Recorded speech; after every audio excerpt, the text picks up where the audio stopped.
Jina langu ni Amani Mrope, mtoto wa tatu katika familia ya watoto watano. Nimezaliwa kijiji cha Mgerengere, mahali ambapo kila mtu anamfahamu mwenzake na kila siri ina miguu ya kutembea usiku.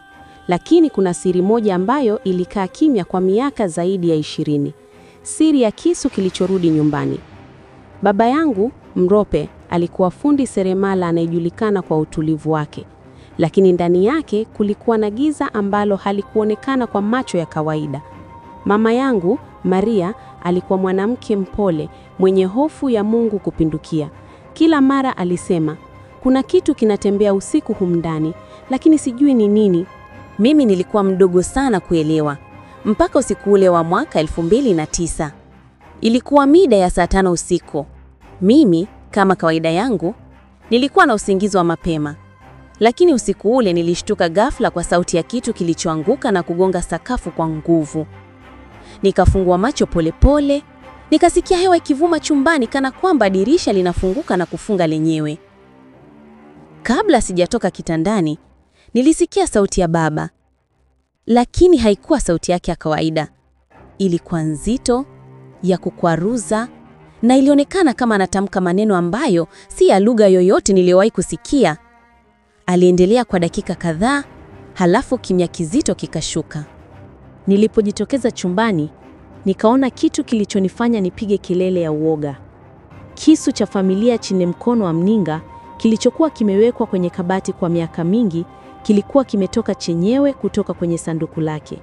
Kilikuwepo chini, kimetulia, lakini kimepinduka upande ambao hutokea mtu akikishika vibaya. Mama alitoka chumbani akikimbia, akitetemeka. Baba yenu amerudi na mambo yake, nilidhani ameacha, alisema huku machozi yakimdondoka. Baba alikuwa amepotea kwa siku 2 bila maelezo. Lakini usiku ule alirudi akiwa mtu mwingine. Alipokuja sebuleni, macho yake hayakuwa kama tunavyomfahamu. Aliniangalia mimi moja kwa moja, halafu akasema kwa sauti ya kutisha, Amani, usiku huu umeona mwanzo tu. Kisu hiki kilirudi kwa sababu kuna deni halijalipwa. Mama alipiga kelele, lakini baba akakaa kimya kama sanamu. Kwa sekunde kadhaa tulihisi kama nyumba yote imepoteza hewa. Ndipo tukasikia mlango wa nyuma ukigongwa kwa nguvu 3 mfululizo. Pu, pu, pu. Tulipoenda kuangalia, hakuna mtu, ila kisu kilikuwa kimehama tena. Sasa kimejipanga mbele ya mlango, kana kwamba kuna kitu kilikuwa kikiingia ndani.